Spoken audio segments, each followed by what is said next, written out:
नमस्कार। क्या हाल चाल है? सब ठीक है? बहुत बढ़िया, बहुत बढ़िया। अपनों और अपने को ख्याल रखो और जब टाइम मिले तो वीडियो देखो। देसी देख बिगर ब्रेक बगैर लाग लपेट, बिल्कुल देसी अंदाज में।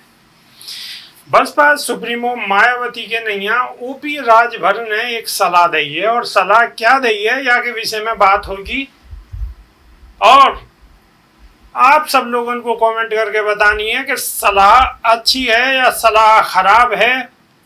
सलाह में कछु बेहतर है सके या कछु भी बेहतर नहीं होगा। क्या सलाह देंगे? आ जाओ।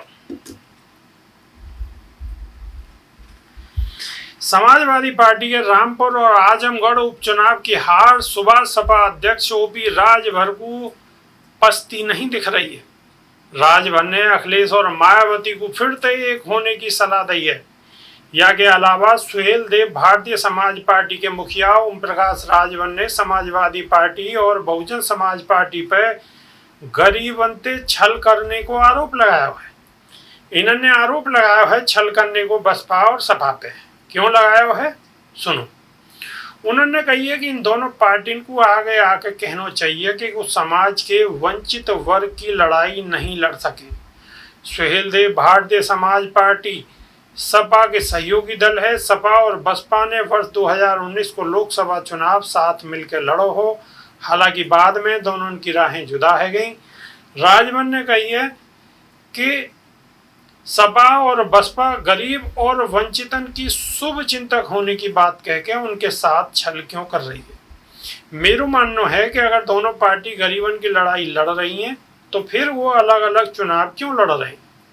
राजभर ने रविवार को कही है कि सपा और बसपा की आपसी लड़ाई की वजह से गरीब और वंचित वर्ग के लोगों को नुकसान है और परेशानियों को लोग सामना कर रहे हैं। उन्हें साथ मिलकर अगलो लोकसभा चुनाव लड़ना चाहिए। ये मेरी तरफ से उनके नैया एक सलाह है। ये सलाह दे रहे हैं कि दोनों अलग अलग क्यों लड़ रहे हैं। अगर शोषित वंचित गरीबन की लड़ाई लड़ रहे हैं दोनों तो फिर अलग अलग क्यों लड़ रहे हैं। इनको सीधो सीधो के कहना मिल के लड़े। 2022 के उत्तर प्रदेश विधानसभा चुनाव में सपा के साथ गठबंधन कर 6 सीट जीतने वाली सुहेल देव भारतीय समाज पार्टी के अध्यक्ष ने ये बयान पिछले दिनों सपा के गढ़ माने जाने वाले रामपुर और आजमगढ़ में हुए लोकसभा उपचुनाव में पार्टी की हार के बाद दियो है। खासकर सपा अध्यक्ष अखिलेश यादव की छोड़ी हुई आजमगढ़ सीट पर बसपा ने शानदार प्रदर्शन करो। मानो जा रहा हो कि यह की वजह से सपा प्रत्याशी को हार को सामना करना पड़ो। ये भी मानो जा रहा है कि सपा नेता आजम खान की छोड़ी हुई रामपुर लोकसभा सीट के उपचुनाव में बसपा ने जानबूझ के अपनों प्रत्याशी नहीं उतारो ताकि भाजपा को दलित वोट मिले और दलित वोट मिलने में भाजपा को आसानी हो। पिछले दिनों सपा अध्यक्ष अखिलेश यादव को वातानुकूलित कमरा से बाहर निकलने की सलाह दी है उन्होंने और क्षेत्र में काम करने की सलाह देने वाले राजभर ने जब पूछो गयो कि क्या वो सपा के साथ गठबंधन जारी रखेंगे तो उन्होंने कही कि अभी तक तो ये बरकरार है। यह सवाल पे कि क्या वो सपा अध्यक्ष अखिलेश यादव और बसपा प्रमुख मायावती को साथ लाने की कोशिश करेंगे तो राजभर ने कही है कि निश्चित रूप से मेरी तरफ से प्रयास करे जाएंगे और मेरा मानना है कि जरूरी है। गौरतलब है कि 2019 के लोकसभा चुनाव में सपा और बसपा के साथ मिलकर चुनाव लड़ने पर भाजपा को नुकसान हुआ हो और उनकी सीटों की संख्या वर्ष 2014 में मिली 71 सीट से घट के 62 है गई। राजभर ने पिछले दिनों कही कि अखिलेश को वर्ष 2012 में अपने पिता मुलायम सिंह यादव की कृपा से मुख्यमंत्री की कुर्सी मिली। यह बारे में पूछे जाने पर उन्होंने अपनी टिप्पणी को दोहराने से मना कर दिया। राजभर ने कही है कि हर काय को वर्ष 2024 के लोकसभा चुनाव की तैयारी शुरू कर देनी चाहिए और जमीन पर रहकर काम करना चाहिए।